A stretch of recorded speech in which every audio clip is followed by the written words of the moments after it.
Bonjour Stephen Smith. Bonjour. Bienvenue sur Europe 1. Vous êtes professeur d'études africaines à l'université de Duke aux États-Unis. C'est en Caroline du Nord, hein, exact, côte au sud est. de Washington. Absolument. Ouais. Stephen Smith, on vous connaît en France surtout pour votre livre La ruée vers l'Europe, livre sur l'immigration africaine. Ils ne sont pas encore partis. C'était un petit peu le message essentiel à retenir. Les Africains ne sont pas encore partis dans ce vaste mouvement migratoire que vous analysiez dans ce livre il y a 6 ans, qui a tant fait parler à l'époque. Vous êtes de passage en France, Stephen Smith, pour la sortie de votre nouvel ouvrage, écrit avec Jean de la Guérivière. Je le montre sur europe1.fr pour ceux qui nous regardent. Requiem pour la coloniale. Alors, la coloniale avec un grand C. Conquête et retraite de l'armée française en Afrique, c'est chez Grasset. On va parler de l'Afrique, Stephen Smith, mais l'actualité d'abord demain mardi, puisque je l'ai dit, vous enseignez aux États-Unis. L'Amérique vote pour élire le 47e président des États-Unis. Peut-être s'agira-t-il d'une femme, Kamala Harris, qui serait la première à occuper cette fonction, mais semble-t-il, ce n'est pas le scénario le plus probable. Sans se lancer dans des prévisions un petit peu hasardeuses, Stephen Smith, on a tout de même 7 modèles sur 10 qui nous disent que Donald Trump va gagner cette élection, ce qui serait une immense surprise quand on regarde ce qui s'est passé sur une échelle de 2-3 ans, Stephen Smith. Oui, c'est vrai, il peut avoir une majorité dans le corps électoral. Vous savez, le système est compliqué. Je ne pense pas qu'il ait une majorité du vote populaire, mais finalement, ça ne compte pas à l'arrivée. Je crois que l'essentiel, sans spéculer, l'essentiel, c'est de comprendre qu'il peut gagner. Et deuxièmement, que sa victoire aujourd'hui, qui sera autant une surprise qu'en 2016, sera une autre surprise. En 2016, c'était un iconoclaste, si vous me permettez la phrase. Il venait pour casser la baraque. L'outsider par excellence. Outsider, et personne qui voulait assainir le Washington, qui était le non-politicien. Aujourd'hui, il est le bélier de toute une faction du capital, je ne suis pas du tout marxiste, mais de toute une frange de politique qui a un programme très très précis. Ça va de Elon Musk jusqu'à des gens qui ont des idées très précises sur l'immigration, justement, pour accompagner, expulser 11 millions d'Américains qui sont des illégaux, et je suis tout à fait pour le respect du droit, mais qui, pour la moitié d'entre eux, ont vécu depuis une décennie aux États-Unis. Donc vous voyez l'ampleur, donc ce sera vraiment un séisme.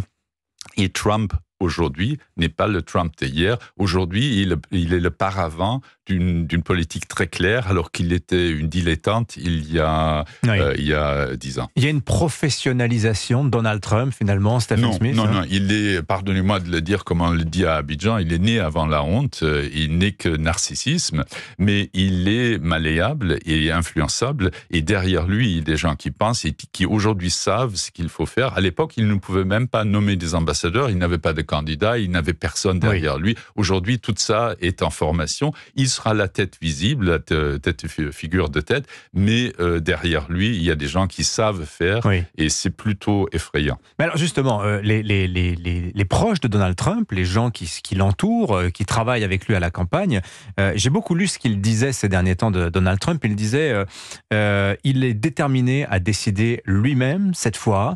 Il avait confié les clés de sa présidence en 2016 à des adultes, entre guillemets. J'ai des gens comme par exemple John Bolton sur les questions de politique étrangère, etc. Aujourd'hui, non. Aujourd'hui, il a des gens qui sont à sa main et c'est lui qui décidera, Stephen Smith. Non, ça c'est un rideau de mots. Stephen Miller, par exemple, qui est un ancien de Duke, qui était le responsable de la politique migratoire, il était déjà avec Trump. Ce qu'ils veulent dire, ça c'est des gens qui s'expriment parce qu'ils ont l'oreille du président. Et donc ils vont lui souffler ce qu'il faut faire. Il va décider tout seul ce qu'ils ont pré-mâché en quelque sorte pour lui. C'est de la flatterie. C'est de la flatterie, oui, tout à fait. Bon, et de l'autre côté, Kamala Harris, alors elle a surgi dans cette campagne tel un boulet de canon, on se rappelle, avec ce twist gigantesque dans la campagne, le moment où Joe Biden a dû rendre les clés de la campagne, jugé trop vieux par ceux qui le soutenaient, et elle arrive donc, et je vous lis cette formule de Laure Mandeville du journal Le Figaro, ou plutôt non, elle citait un sondeur américain qui disait, à propos de Kamala Harris cette semaine, elle était la candidate de la joie.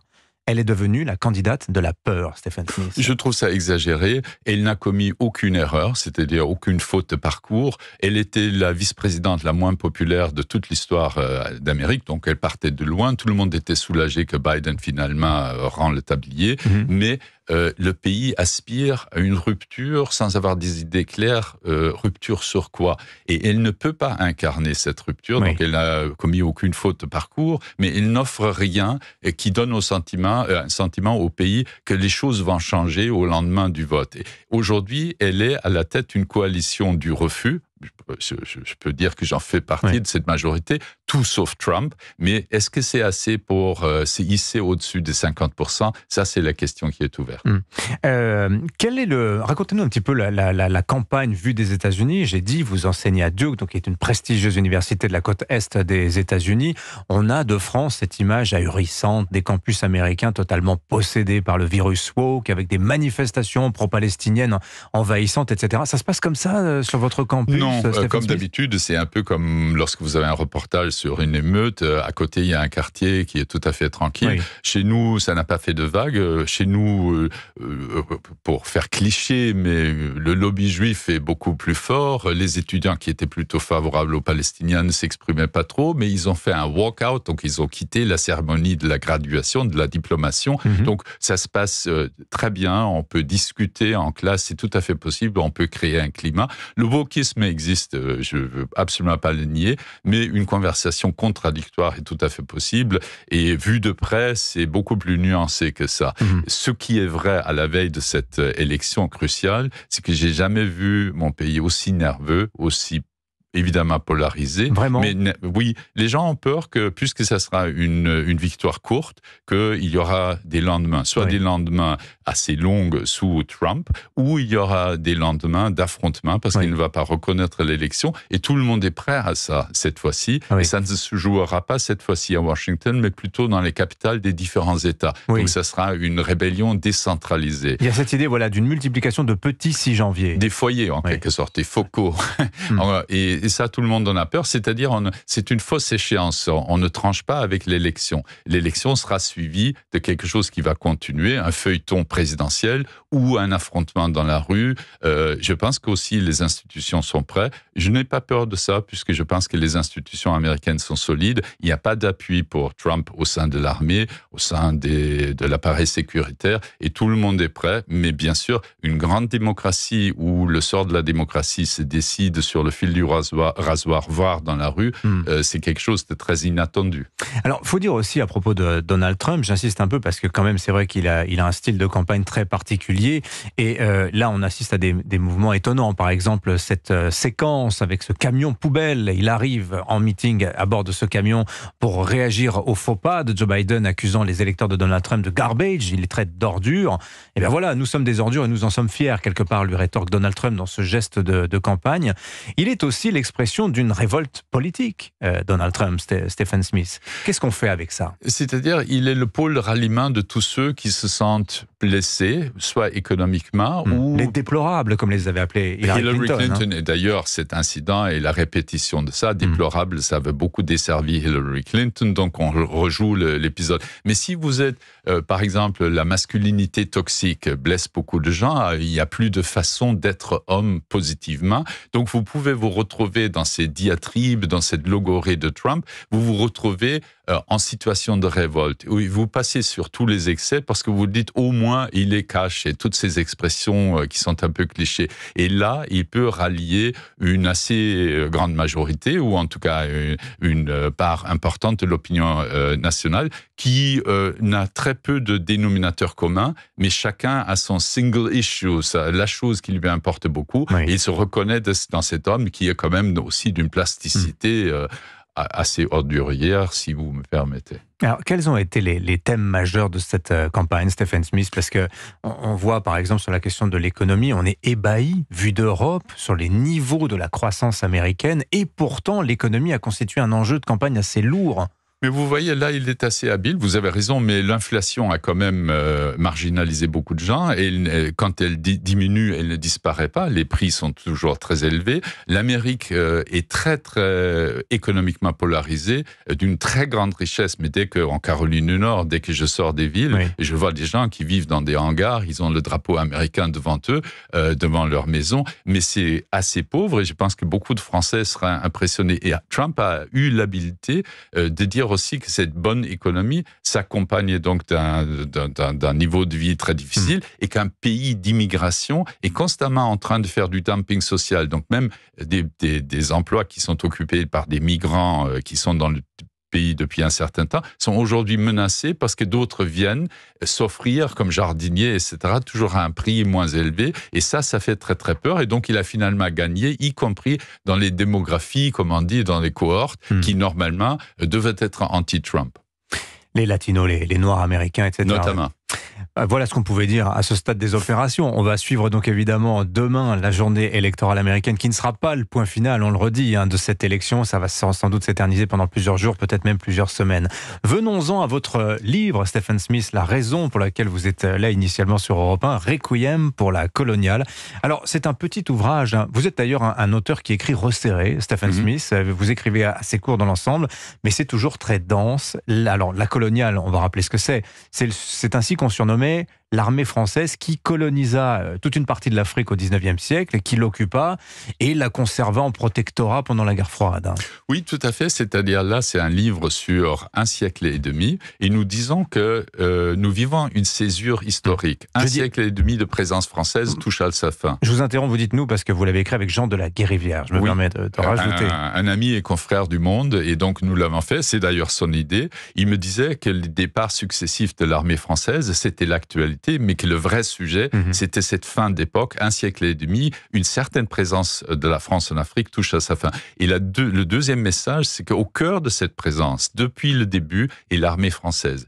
90 interventions militaires françaises, opérations extérieures, depuis les indépendances, témoignent de cet interventionnisme. Et aussi, quand vous regardez l'Afrique de l'Ouest, elle était administrée par les militaires jusqu'au lendemain de la Deuxième Guerre mondiale. Ce qui veut dire que finalement, l'administration civile n'a été là que pour décoloniser. Donc, au cœur de la présence française en Afrique, depuis le début, depuis la Troisième République, et la force militaire. C'est pas l'inverse, c'est pas la mission civilisatrice, une certaine départ de marché qui font qu'on a aussi l'armée pour, par exemple, rapatrier les expatriés. C'est l'inverse. C'est la position de force, le vecteur militaire qui permet d'être là d'une certaine façon, d'avoir des parts de marché. Et avec le rapatriement de l'armée se termine une position de force de la France en Afrique francophone. Alors ça a des conséquences gigantesques. On le voit par exemple dans les orientations prises par l'armée française qui regarde ce qui se passe en Ukraine, qui se dit c'est le retour de la guerre de haute intensité. Il va peut-être falloir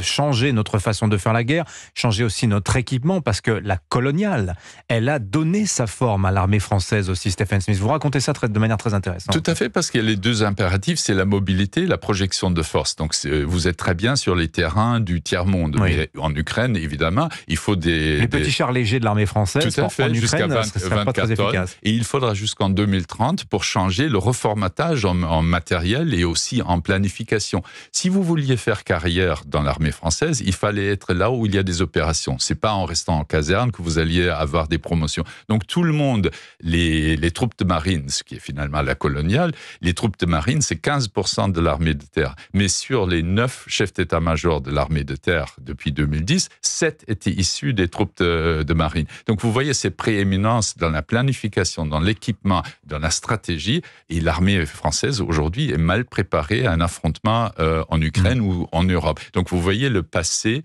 est aussi l'avenir proche. Mais ça, j'ai envie de vous dire, c'était avant Stephen Smith, parce qu'on a vu successivement la France se faire chasser de Centrafrique, du Mali, pardonnez-moi les mots, j'ai oublié la liste. Mali, Burkina Faso, Niger. Merci à vous. Est-ce que c'est irréversible, vous pensez, ce mouvement d'éviction de la France d'Afrique? Oui, je pense que cette époque est vraiment terminée, que c'est vraiment une césure historique, mais je ne partage pas votre optimisme. Regardez, là, il y a un reformatage. Jean-Marie Bockel, ancien ministre de la Coopération, est chargé de reformater la présence militaire de la France. Qu'est-ce qu'il propose? Il va le rendre public dans quelques jours. Il propose, là où la France a été déjà mise à la porte, qu'on s'adapte aux circonstances adverses. En même temps, il veut rester avec 1000 hommes à N'Djamena.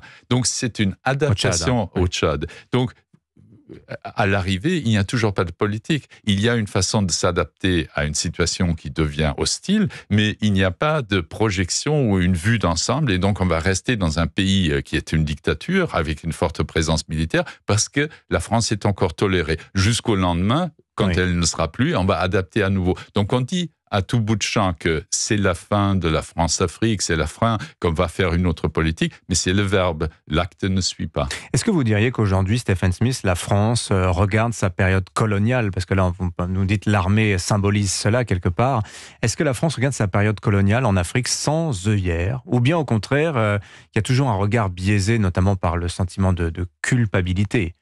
Oui, je pense qu'elle ne regarde pas, la France ne regarde pas la période coloniale dans son ensemble. Elle s'est concentrée depuis 25 ans sur ce qu'elle appelle la France-Afrique. Je trouve d'ailleurs une mauvaise expression. Donc, elle se bat la coule. Pourquoi ce mot vous ne plaît pas? Parce que je crois qu'il ne tient pas compte du fait que même si les Africains, les leaders africains n'étaient pas en position de force, bien entendu, ils avaient des idées. Un Houphouët-Boigny, un Sédar Senghor, c'est pas des satrapes ou des marionnettes de la France. C'est des gens qui ont un projet politique. Si leur projet politique était l'association avec la France, il vaut mieux appeler ça l'État franco-africain, comme l'anthropologue Jean-Pierre Dozon le propose. Aujourd'hui, la France est obnubilée par cette France-Afrique qui finalement n'est qu'une parenthèse 35 ans après les indépendances, et elle ne voit pas l'Afrique présente parce qu'elle voit tout à travers le filtre de cette France-Afrique qui est finalement un terme très polémique. Oui. Alors la France-Afrique n'existe plus, ou en tout cas elle est mourante, à l'agonie. Elle est morte. Elle est morte. En revanche, la jeune Afrique, celle d'aujourd'hui, si jeune cette Afrique, qu'elle en perd la mémoire des anciens, peut-être aussi un peu de ses racines. Vous racontiez ça aussi également dans votre précédent livre, La ruée vers l'Europe. C'est cette Afrique-là qui prend la route de l'Europe. J'ai été frappé lors du déplacement d'Emmanuel Macron au Maroc de voir combien ce sujet de l'immigration pesait lourd dans les conversations que le chef de l'État pouvait avoir avec le roi du Maroc, Mohamed VI. Oui, quand vous pensez que le Maroc est déjà plus avancé dans la transition démographique, mais en Afrique dans son ensemble, 40% de la population a moins de 15 ans. Vous essayez de vous imaginer 40%. ça face à un continent comme l'Europe qui vieillit. Donc cette complémentarité, polarisation démographique, Oui. elle est notre avenir. Et donc s'en occuper, mais j'ai l'impression qu'on s'en occupe assez mal parce que c'est toujours à vue de la prochaine élection, on est dans le discours. Tenez compte du fait que sur l'immigration en France, 10% sont des immigrés illégaux. C'est-à-dire sur 90% de l'immigration, nous sommes tous d'accord parce qu'on voudra avoir l'assistante sociale qui vienne de quelque part, des personnes qui s'occupent de nos vieillards. Tout le monde l'accepte et on fait des polémiques autour de 10% sans discuter de l'essentiel qui sont les 9 dixièmes. Donc on est 10%, ça n'est pas rien tout de même, c'est presque 1 million de personnes. C'est pas, d'ailleurs aux États-Unis, c'est le double. Oui. C'est important, mais il faudrait se poser la question, quelle société veut-on? Est-ce qu'on veut une société où on peut gagner sa vie sans que cet emploi soit menacé par un dumping social, par quelqu'un qui vient de l'extérieur et qui se laisse exploiter? À ce moment-là, il faut tirer les conséquences. On ne peut pas socialiser les effets de la migration et privatiser les profits. Oui, intéressant. On voit que c'est les mêmes questions de part et d'autre de l'Atlantique. On terminera sur cette question, Stephen Smith, qui est un peu la toile de fond de tous vos livres depuis maintenant plus de 20 ans. La valeur géopolitique de l'Afrique. On en parle si peu finalement dans le débat français, sauf quand la France se fait virer militairement. L'Afrique n'en avait pas tellement finalement de valeur géopolitique pour les Français ces dernières années. Est-ce que vous considérez qu'aujourd'hui c'est en train de changer? On retrouve un intérêt pour l'Afrique maintenant qu'on s'en est fait sortir? C'est mon espoir, c'est vraiment mon espoir, et je mise aussi sur la jeune France et les jeunes Européens parce que je crois qu'il faut redécouvrir la valeur intrinsèque en termes d'information, en termes d'existence dans la géopolitique de l'Afrique, et il faut le faire sans tenir compte des barrières linguistiques. L'Afrique anglophone ou lusophone est tout aussi intéressante que francophone. J'ai l'impression que c'est vers là qu'on va et que ça va permettre de prendre en considération ce que d'ailleurs des générations avant nous ont fait pour la partie francophone. Je relis parfois des ouvrages sur le Maroc ou sur l'Afrique subsaharienne d'il y a une génération. Il y avait une connaissance, un grain du détail qui s'est perdu, mais je pense qu'on peut le regagner. Mais il ne faudra pas regarder l'autre toujours devant la glace pour regarder les pirouettes qu'on fait soi-même. Il faut se mettre à la place de l'autre pour comprendre les conditions sous lesquelles il vit et pour rendre cohérente ce qui s'y passe et le raconter aussi à un public sans chaque fois chercher une accroche qui rattache aux États-Unis ou à la France. Mais je suis optimiste. Voilà, vos 2 ouvrages, donc ce Requiem pour la coloniale, Afrique, conquête et retraite de l'armée française qui paraît chez Grasset, que vous avez donc coécrit avec Jean de La Guérivière, et puis le précédent livre, La ruée vers l'Europe, dans lequel vous vous projetez justement mentalement dans la tête d'un migrant africain. La rencontre migratoire n'a pas encore eu lieu. C'était le message essentiel de ce précédent ouvrage. Merci Stephen Smith. Merci à vous. D'être venu au micro d'Europe 1. Bonne journée. Bonne journée.